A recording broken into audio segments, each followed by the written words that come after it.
DCB മീഡിയയുടെ പുതിയൊരു വീഡിയോയിലേക്ക് സ്വാഗതം. ഏപ്രിൽ 9 വ്യാഴാഴ്ച നിയമസഭാ തിരഞ്ഞെടുപ്പ് നടക്കുകയാണ്. ഏപ്രിൽ 9 വോട്ട് രേഖപ്പെടുത്തി മെയ് 4 തിരഞ്ഞെടുപ്പ് ഫലം വരുന്നത്. വ്യാഴാഴ്ച വോട്ട് ചെയ്യാൻ വേണ്ടി 12 തിരിച്ചറിയൽ ഐഡികളാണ് അനുവദിച്ചിരിക്കുന്നത്. ക്യൂ നിൽക്കുന്നത് മുതൽ വോട്ടിംഗ് മെഷീനിലെ ബട്ടൺ അമർത്തുന്നതുവരെ എല്ലാവരും അറിഞ്ഞിരിക്കേണ്ടതും ശ്രദ്ധിച്ചിരിക്കേണ്ടതുമായ കാര്യങ്ങളുണ്ട്. ഇതിന്റെ വിശദ വിവരങ്ങളാണ് ഈ വീഡിയോയിലൂടെ ഷെയർ ചെയ്യുന്നത്. ചാനൽ ആദ്യമായി കാണുന്നവർ സബ്സ്ക്രൈബ് ചെയ്യുക. 140 നിയമസഭാ മണ്ഡലങ്ങളിലാണ് വോട്ടെടുപ്പ്. പോളിംഗ് ബൂത്തിലേക്ക് എത്തുമ്പോൾ തിരിച്ചറിയൽ കാർഡും സ്ലിപ്പും ഒപ്പം കരുതാൻ മറക്കരുത്. പോളിംഗ് ബൂത്തിനകത്ത് മൊബൈൽ ഫോൺ ക്യാമറ, മറ്റ് ഇലക്ട്രോണിക് ഉപകരണങ്ങൾ എന്നിവ കൊണ്ടുവരുന്നതിൽ നിയന്ത്രണമുണ്ട്.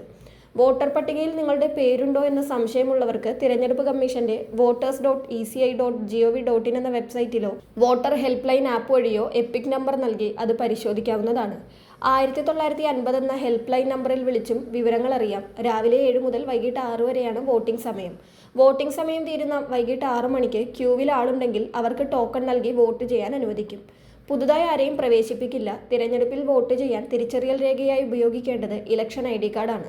എന്നാൽ എപ്പിക് കാർഡ് കൈവശമില്ലാത്തവർക്ക് തിരഞ്ഞെടുപ്പ് കമ്മീഷൻ നിർദ്ദേശിച്ച ഫോട്ടോ പതിച്ച മറ്റ് 11 അംഗീകൃത തിരിച്ചറിയൽ രേഖകളിൽ ഏതെങ്കിലും ഒന്ന് ഉപയോഗിക്കാം. പാസ്പോർട്ട്, ഡ്രൈവിംഗ് ലൈസൻസ് കേന്ദ്ര സംസ്ഥാന ജീവനക്കാർക്കും പൊതുമേഖലാ സ്ഥാപനങ്ങൾ, പൊതുമേഖലാ കമ്പനി എന്നിവയിലെ ജീവനക്കാർക്കും നൽകുന്ന ഫോട്ടോ പതിച്ച ID കാർഡ്, ബാങ്ക് അല്ലെങ്കിൽ പോസ്റ്റ് ഓഫീസ് നൽകുന്ന ഫോട്ടോ സഹിതമുള്ള പാസ്ബുക്കുകൾ, പാൻ കാർഡ്, ദേശീയ ജനസംഖ്യാ രജിസ്റ്ററിന് കീഴിൽ രജിസ്ട്രാർ ജനറൽ ഓഫ് ഇന്ത്യ നൽകുന്ന സ്മാർട്ട് കാർഡ്, MNREGA തൊഴിൽ കാർഡ്, അതായത് ദേശീയ തൊഴിലുറപ്പ് പദ്ധതി ജോബ് കാർഡ്, തൊഴിൽ മന്ത്രാലയത്തിന്റെ ആരോഗ്യ ഇൻഷുറൻസ് സ്മാർട്ട് കാർഡ്, ഫോട്ടോ സഹിതമുള്ള പെൻഷൻ രേഖ, പാർലമെന്റ് അംഗങ്ങൾ, നിയമസഭാ അംഗങ്ങൾ, ലെജിസ്ലേറ്റീവ് കൗൺസിൽ അംഗങ്ങൾ എന്നിവർക്ക് നൽകുന്ന ഔദ്യോഗിക തിരിച്ചറിയൽ കാർഡുകൾ, ആധാർ കാർഡ് എന്നിവയാണവ.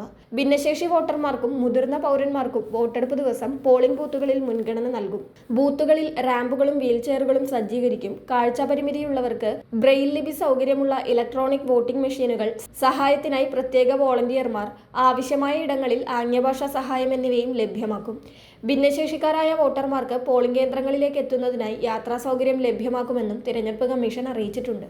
ഇനി ബൂത്തിലെത്തി വോട്ട് രേഖപ്പെടുത്തുന്നതിന്റെ ആദ്യപടിയായി പോളിംഗ് സ്ഥലത്തെത്തിയാൽ ക്യൂ പാലിക്കണം. സുരക്ഷാ ഉദ്യോഗസ്ഥർ ക്രമമനുസരിച്ച് വോട്ടർമാരെ കടത്തിവിടും.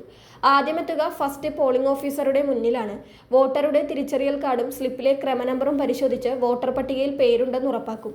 തുടർന്ന് ക്രമനമ്പറും പേരും ഉറക്കെ വിളിച്ചു പറയും. ഈ സമയം പോളിംഗ് ഏജന്റുമാർ അവരുടെ പക്കലുള്ള പട്ടിക പരിശോധിച്ച് ശരിയായ വോട്ടറാണെന്ന് ഉറപ്പുവരുത്തുന്നു. വോട്ടർ സെക്കൻഡ് പോളിംഗ് ഓഫീസറുടെ അടുത്തെത്തുമ്പോൾ ഇടത് കൈയിലെ ചൂണ്ടുവിരലിൽ മഷി പുരട്ടുന്നു. തുടർന്ന് വോട്ടർമാരുടെ രജിസ്റ്ററിൽ നിങ്ങളുടെ ഒപ്പോ വിരലടയാളമോ രേഖപ്പെടുത്തുകയും ഒരു വോട്ടർ സ്ലിപ്പ് നൽകുകയും ചെയ്യും. രണ്ടാം ഓഫീസർ നൽകിയ സ്ലിപ്പുമായി നിങ്ങൾ മൂന്നാം പോളിംഗ് ഓഫീസറുടെ അടുത്തെത്തണം. കൈവിരലിലെ മഷി പരിശോധിച്ച ശേഷം ഓഫീസർ കൺട്രോൾ യൂണിറ്റിലെ ബാലറ്റ് ബട്ടൺ അമർത്തും. ഇതോടെ കൺട്രോൾ യൂണിറ്റിലെ ബിസി എന്ന് രേഖപ്പെടുത്തിയ ലൈറ്റ് ചുവപ്പ് നിറമാകും. ഈ സമയം ബാലറ്റ് യൂണിറ്റിലെ റെഡി എന്നെഴുതിയിരിക്കുന്ന ഭാഗത്തെ ലൈറ്റ് പച്ച നിറത്തിൽ പ്രകാശിക്കും. തുടർന്ന് വോട്ടർ കൗണ്ടറിൽ പ്രവേശിച്ച് താൻ തിരഞ്ഞെടുക്കുന്ന സ്ഥാനാർത്ഥിയുടെ പേരും ഫോട്ടോയും ചിഹ്നവും രേഖപ്പെടുത്തിയിരിക്കുന്നതിന് നേരെയുള്ള നീല ബട്ടൺ അമർത്തണം. ഇതോടെ റെഡി ലൈറ്റ് അണയും. സ്ഥാനാർത്ഥിയുടെ പേരിന് സമീപത്തെ നീല ബട്ടൺ അരികിലുള്ള ലൈറ്റ് ചുവപ്പ് നിറത്തിൽ പ്രകാശിക്കും. വോട്ട് ചെയ്ത ശേഷം തൊട്ടടുത്തുള്ള VVPAT മെഷീന്റെ സ്ക്രീനിലേക്ക് നോക്കുക. നിങ്ങൾ വോട്ട് ചെയ്ത സ്ഥാനാർത്ഥിയുടെ ക്രമനമ്പറും പേരും ചിഹ്നവും സീരിയൽ നമ്പറും അടങ്ങിയ ഒരു പ്രിന്റ് VVPAT യന്ത്രത്തിൽ നിന്ന് പുറത്തു വരികയും 7 സെക്കൻഡ് സമയം വിൻഡോയിലൂടെ കാണുവാൻ സാധിക്കുകയും ചെയ്യും.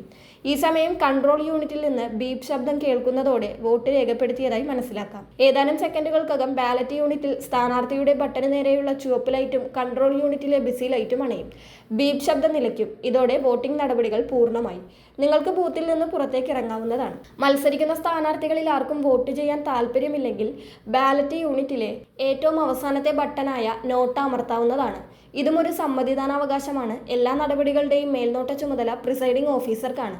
VVPATൽ ബാലറ്റ് സ്ലിപ്പ് കാണാതിരിക്കുകയോ ബീപ് ശബ്ദം കേൾക്കാതിരിക്കുകയോ ചെയ്താൽ പ്രിസൈഡിംഗ് ഓഫീസറുടെ ശ്രദ്ധയിൽപ്പെടുത്തണം. വോട്ടറുടെ ഇടതുകൈയിലെ ചൂണ്ടുവിരലിലാണ് മഷി പുരട്ടുക. മഷി വേണ്ടവിധം പതിയാതിരിക്കാൻ എണ്ണയോ ഗ്രീസോ മറ്റോ വിരലിൽ പുരട്ടിയതായി സംശയം തോന്നിയാൽ അത് തുണി കൊണ്ട് തുടച്ചുമാറ്റി മഷി പുരട്ടണമെന്നാണ് പോളിംഗ് ഉദ്യോഗസ്ഥർക്കുള്ള നിർദ്ദേശം. റീപോളിംഗ് വേണ്ടി വന്നാൽ ഇടതുകൈയിലെ നടുവിരലിൽ മഷി പുരട്ടും. ഇക്കാര്യങ്ങളെല്ലാം നാളെ വോട്ട് ചെയ്യാൻ പോകുന്നവർ ശ്രദ്ധിക്കുക. എല്ലാവരും നിങ്ങളുടെ സമ്മതിദാനാവകാശം വിനിയോഗിക്കുക. നിങ്ങളുടെ സുഹൃത്തുക്കളിലേക്കും വാട്സപ്പ് ഗ്രൂപ്പുകളിലേക്കും ഈ ഇൻഫർമേഷൻ ഷെയർ ചെയ്ത് നൽകുക.